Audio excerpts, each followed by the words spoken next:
I proceed, Your Honor? Yes. Please introduce yourself to the members of the jury. My name is Corey Hyde. Could you tell us a little about yourself, Mr. Hyde?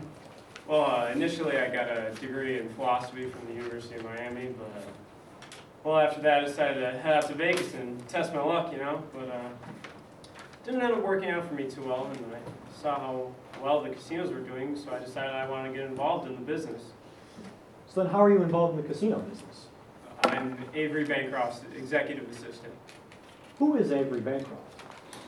Avery is the owner of the Black Bear Casino in Midlands.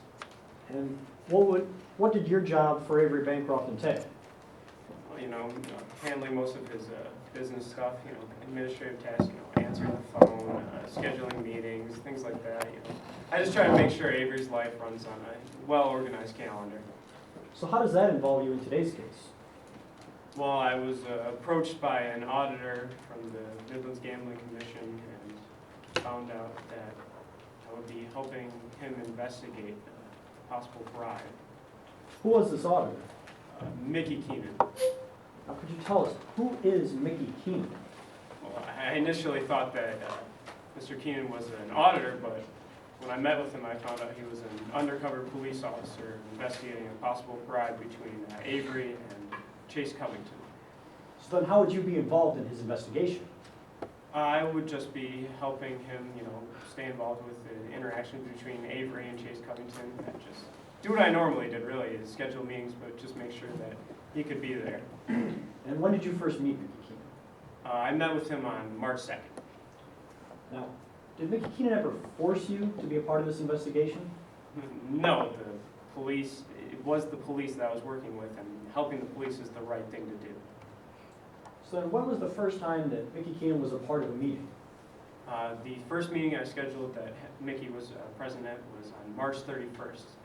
Included myself, Officer Keenan, and Avery. And what was discussed at this March 31st meeting? Well, initially Avery pitched his proposal, but then a possible bribe was brought up. What do you mean that a possible bribe was brought up?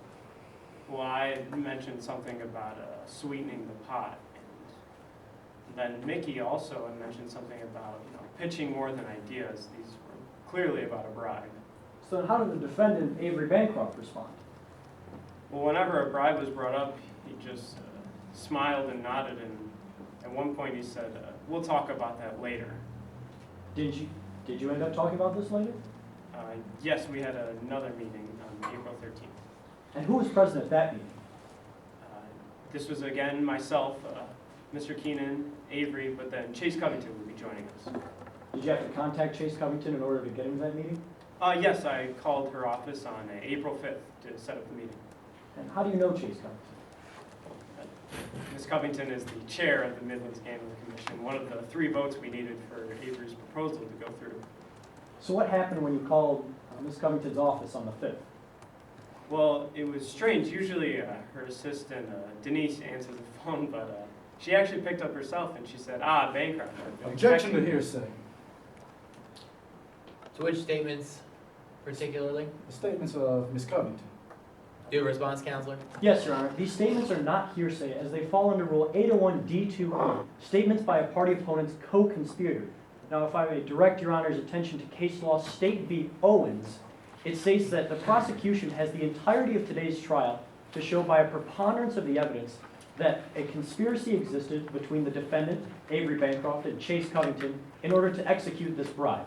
Therefore, Your Honor, Chase Covington's statements fall under this rule and are not hearsay. Counsel? Opposing counsel is correct in his interpretation of the law of State v. Owens. But if it's not being used for this matter, at the end of today's trial, may I re-raise my objection? You absolutely may. So here's what we're going to do. If Avery Bancroft, or Miss Covington is the statement, that would fall under that 801 and not be hearsay, we'll handle all of those at the end of trial. Make your objection known. The statements will be provisionally admitted. And then before closing arguments, at the close of defense's case in chief, we'll see if you've met the Owens standard. Yes, Your Honor. Please proceed. Objection overruled. So could you go ahead and repeat what Ms. Covington said on the phone? She said, Bancroft, I've been expecting you, which kind of shocked me at first. And so did you end up informing Ms. Covington of the meeting? Yeah, regardless, I was able to set up a meeting for April 13th and tell her that Avery just wanted to pitch his proposal. So then what happened at the April 13th meeting?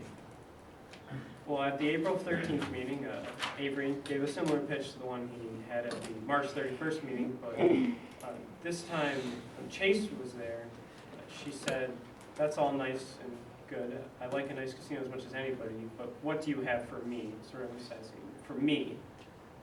And what did Mr. Bancroft have for Ms. Covington? Well, he continued to, talk about, square footage and stuff, but then Ms. Covington said, "I'm going to need 250,000 reasons to vote for your proposal." So then how did Avery Bancroft respond to that? Well, I mean, it was clearly about a bribe at that point, and he said, "I'll see what I can do." Now, at any point, did you leave that meeting? Yes, I did. I excused myself to just go to the bathroom. And what happened when you came back? Well, when I came back, Ms. Covington was showing her briefcase to Avery, and she said, "I'd like a new one of these if you catch my drift." Objection to hearsay. Counselor? Your Honor, once again, I would raise the 801D2E issue. We have the entirety of today's trial to show the co-conspirator argument. Therefore, these statements are not hearsay. I agree. We'll save it till the end of trial. Your objection is noted and will be preserved until that time. Please continue. Could you please repeat what Ms. Covington said? Ms. Covington showed her briefcase to Avery, and she said, "I'd like a new one of these if you catch my drift." Did you end up seeing a briefcase like that again? Yes, I did on April 16th. Where did the briefcase come from? I actually ordered it for Avery, and then on April 16th, I walked in on him putting a lot of money into that briefcase. How much money did Avery Bancroft put inside that briefcase? It must have been at least like $200,000. Objection to speculation. Counselor? Your Honor, this is not speculation. This witness is testifying towards his rationally based perceptions, towards what he saw. The amount of money that he saw put into the briefcase was based off his rationally based perceptions. He said that he perceives that it was $200,000. Therefore, Your Honor, this is not speculation and is admissible. Do you have a rule number for me that allows a lay witness to make that sort of judgment call? May I have a response to this? You may, while opposing counsel looks up the rule number. Now, this witness cannot testify to seeing an exact amount of money being put in the briefcase, as this witness has not laid any foundation that he has handled large amounts of money, that he was close enough to see this amount of money. This witness has no reference to how many stacks were being put in, the amount, what kind of dollars were being put in, whether they were hundreds, 50s, 20s. This witness has not laid any foundation to knowing any of this. He does not have this knowledge to make that testimony. Your Honor, I can lay that foundation. Let's do that then. Yes, Your Honor. Objection sustained. If he fails to lay that foundation, please feel free to re-object. Thank you. How long have you been working for Mr. Bancroft in casino? Multiple years. And in your experience, do you ever deal with money at the casino?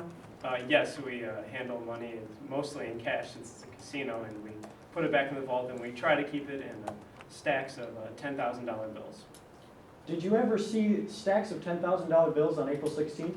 Yeah, I must have seen at least 20 of those stacks. And where were those stacks going? Well, Avery put them in the briefcase, and then he said, "There's no turning back now, let's go." Where did Avery Bancroft go? Well, we went to a meeting we were supposed to have with Miss Covington in room 312 of the hotel connected to the Blackberry. And did Ms. Covington ever show up? Unfortunately, no, she didn't actually. So then what happened next? Well, after drinking, so many glasses of water, someone's gonna have to go to the restroom sooner or later, so Officer Keenan stepped out. And then how did Avery Bancroft react? Well, while Officer Keenan was gone, Avery stood up. He said, "I've had it. I'm done. I'm in too deep in that. You need to fix this," meaning me. He grabbed his briefcase and left. Did you ever force Avery Bancroft to put that money in that briefcase? No, I walked in on it happening. Did Mickey Keenan ever force Avery Bancroft to put that money in that briefcase? Not that I know. Do you know where Avery Bancroft went with that briefcase? No, I don't. Could you tell us what happened the next day, April 17th? On April 17th, the Midlands Gambling Commission voted for Avery's proposal. No further questions, Your Honor. Cross-examination? Yes, Your Honor.